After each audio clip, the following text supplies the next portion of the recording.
예, 굿모닝. 좋은 아침입니다. 오늘도 하나님의 손길이 성도님들 모두와 함께 하시고 또 성도님들의 삶을 이끌어 주시는 그런 하루가 되시기를 소망합니다. 오늘 본문 말씀 사무엘상 26장 1절에서 12절의 말씀을 읽겠습니다. 사무엘상 26장 1절에서 12절의 말씀입니다. 10사람이 기브아에 와서 사울에게 말하여 이르되 다윗이 광야 앞 하길라 산에 숨지 아니하였나이까 하매 사울이 일어나 십광야에서 다윗을 찾으려고 이스라엘에서 택한 사람 3,000명과 함께 십광야로 내려가서 사울이 광야 앞 하길라 산 길가에 진친지라. 다윗이 광야에 있더니 사울이 자기를 따라 광야로 들어옴을 알고 이에 다윗이 정탐꾼을 보내어 사울이 과연 이른 줄을 알고 다윗이 일어나 사울이 진친 곳에 이르러 사울과 내레 아들 군사령관 아브넬이 머무는 곳을 본즉 사울이 진영 가운데 누웠고 백성은 그를 둘러 진쳤더라. 이에 다윗이 햇사람 아히멜렉과 수르야의 아들 요압의 아우 아비스에게 물어 이르되 누가 나와 더불어 진영에 내려가서 사울에게 이르겠느냐 하니 아비새가 이르되 내가 함께 가겠나이다. 다윗과 아비새가 밤에 그 백성에게 나아가 본즉 사울이 진영 가운데 누워 자고 상은 머리 곁에 꽂혀 있고 아브넬과 백성들은 그를 둘러 누웠는지라. 아비새가 다윗에게 이르되 하나님이 오늘 당신의 원수를 당신의 손에 넘기셨나이다. 그러므로 청하오니 내가 창으로 그를 찔러서 단번에 땅에 꽂게 하소서. 내가 그를 2번 찌를 것이 없으리이다 하니 다윗이 아비새에게 이르되 죽이지 말라. 누구든지 손을 들어 여호와의 기름 부음 받은 자를 치면 죄가 없겠느냐 하고 다윗이 또 이르되 여호와께서 살아계심을 두고 맹세하노니 여호와께서 그를 치시리니 혹은 죽을 날이 이르거나 또는 전장에 나가서 망하리라. 내가 손을 들어 여호와의 기름 부음 받은 자를 치는 것을 여호와께서 금하시나니 너는 그의 머리 곁에 있는 창과 물병만 가지고 가자 하고 다윗이 사울의 머리 곁에서 창과 물병을 가지고 떠나가되 아무도 보거나 눈치채지 못하고 깨어있는 사람도 없었으니 이는 여호와께서 그들을 깊이 잠들게 하셨으므로 그들이 다 잠들어 있었기 때문이었더라. 아멘. 하나님의 말씀입니다. 지난 사무엘상 24장 말씀에서 엔게디 광야의 동굴에서 생명을 보존받은 사울이 다윗에게 큰 감동을 받은 그런 사건이 있었습니다.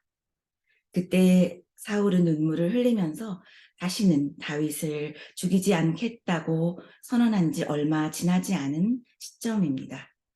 잠시 감동을 받고 참여하는 듯 했지만 10지역 사람들이 사울에게로 또 와서 다윗의 거취를 고발하자 즉시 그의 부대를 이끌고 십광야로 출전한 그런 사울의 모습입니다. 눈물을 흘리면서 했던 그 결단은 금세 무너져서 다시 다윗의 뒤를 쫓고 있는 그런 상황이 된 것입니다. 근본적인 그 마음의 중심이 바뀌지 않으니 그의 마음 깊이 자리 잡은 분노와 열등감 그리고 시기와 질투의 문제가 여전히 그의 행동과 감정을 주장하면서 상황에 따라 옛 모습으로 돌아가는 것은 순식간의 일이 되어버리고 맙니다.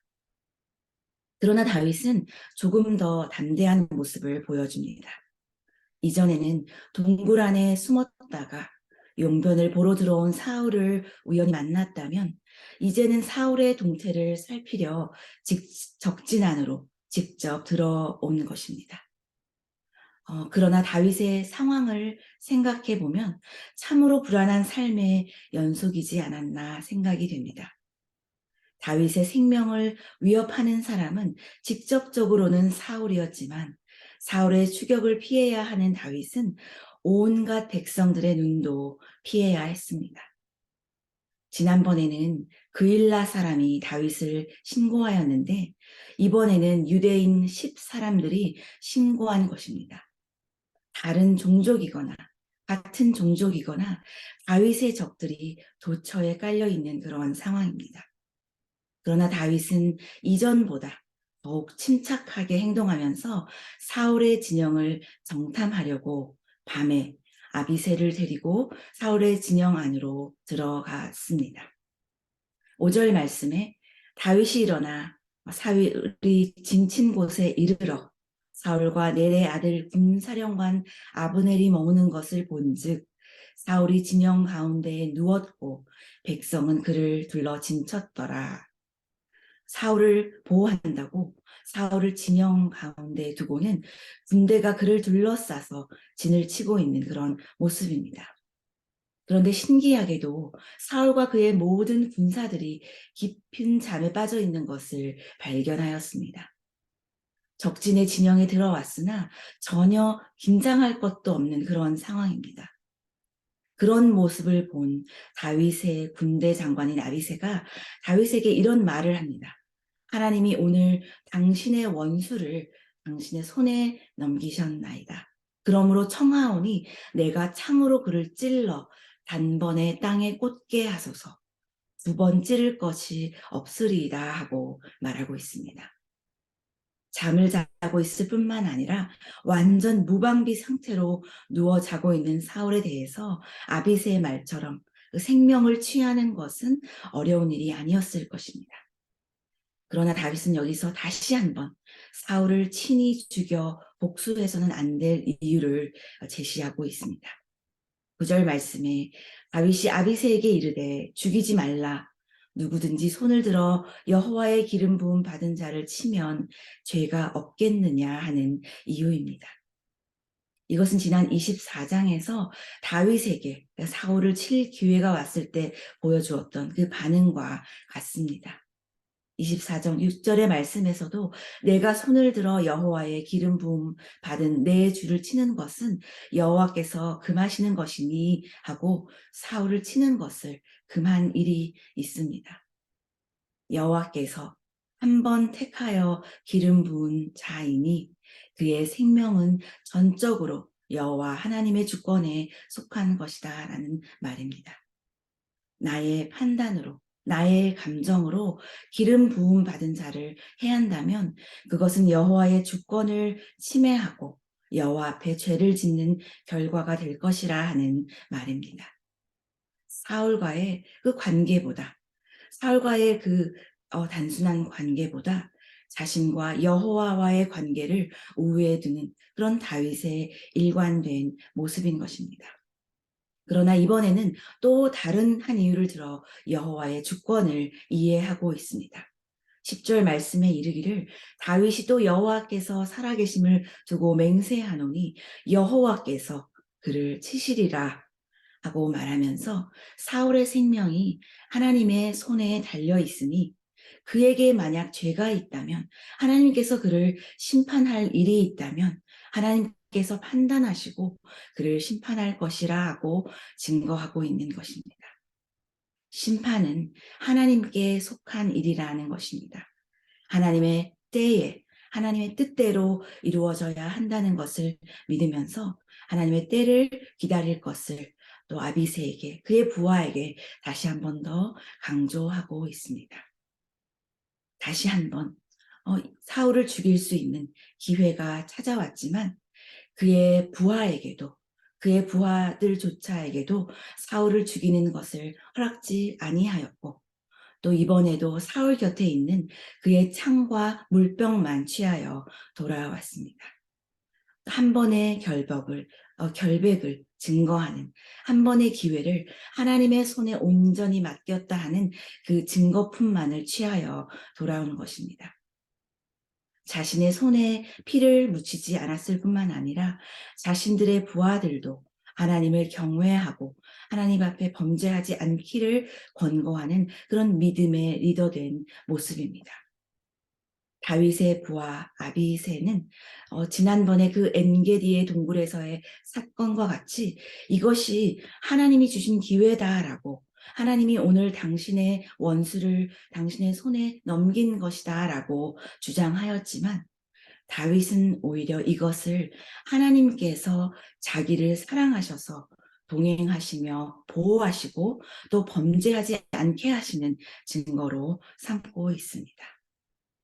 다시 말하면 다윗은 사울을 죽일 필요가 없습니다. 하나님은 이미 적군이 모두 잠들어 있는 이 상황을 통하여 다윗의 편에 서신다는 것을 보여주고 계십니다. 사울을 죽여야만 승리를 거두는 것이 아니라 이 반복되는 사건들에서 하나님의 손이 온전히 다윗과 함께 하는 것을 보여주심으로써 승리는 이미 다윗에게 있다는 것을 깨닫게 하여 주시는 것입니다. 이것은 생명을 또 다시 보존받은 사울에게도 피할 수 없는 증거가 될 것입니다. 이미 하나님의 손이 다윗과 함께 하시고 하나님이 함께하는 자가 다윗이라는 사실을 부인할 방도가 없기 때문입니다. 하나님은 이 사건들을 통하여서 사울의 왕권이 끝났다는 것을 스스로 인정하지 않을 수 없도록 하신 것입니다.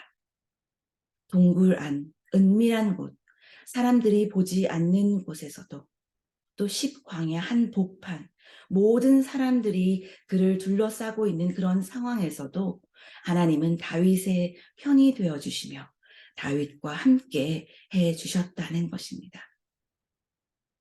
늘 그의 창을 의지하던 사울, 그 창을 옆에 두고 깊은 잠에 들어있던 사울은 아들 요나단에게도 그의 분노를 이기지 못하고 이전에 그 창을 집어 던졌습니다.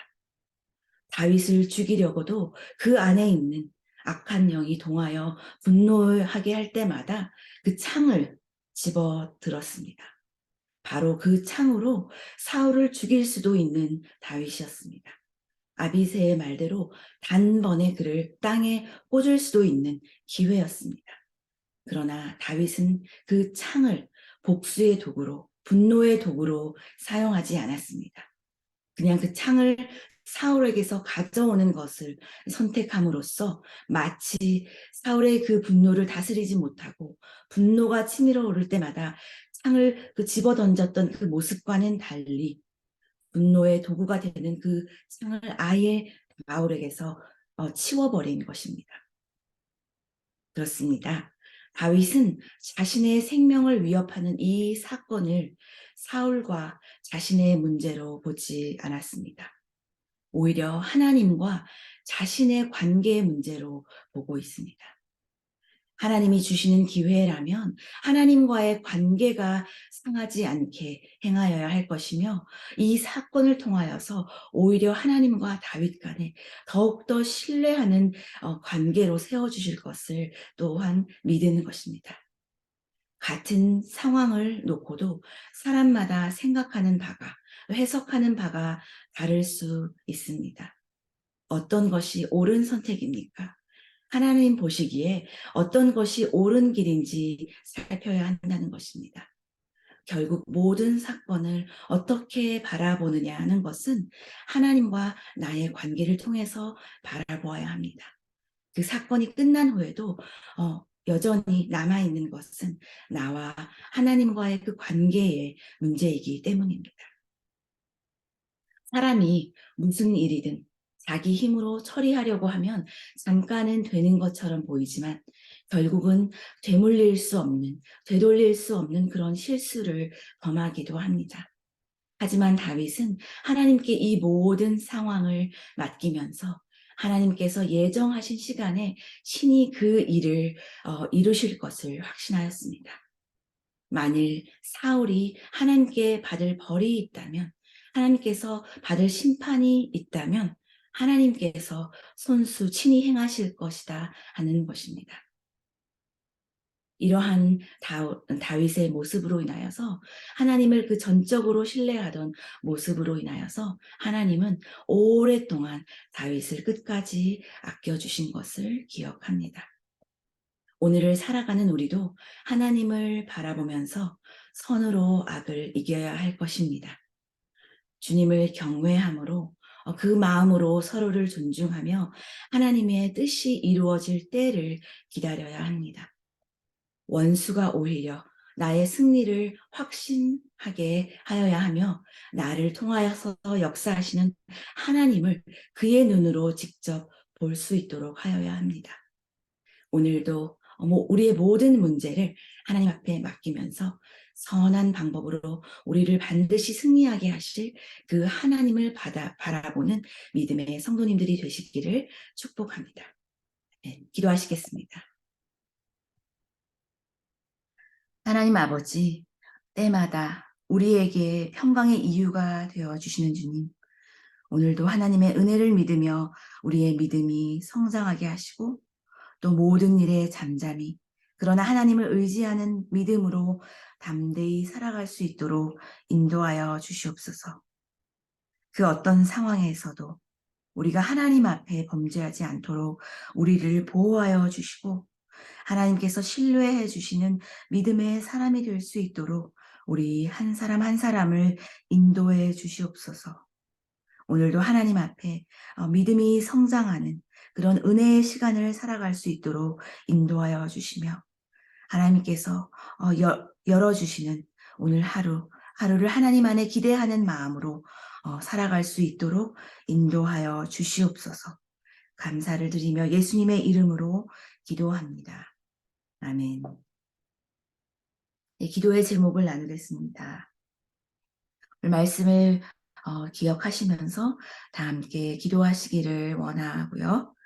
이번 주일 금요일, 토요일 주일에 있을 50주년 기념 부흥회에 크신 은혜가 넘치도록 기도해 주시기를 원합니다.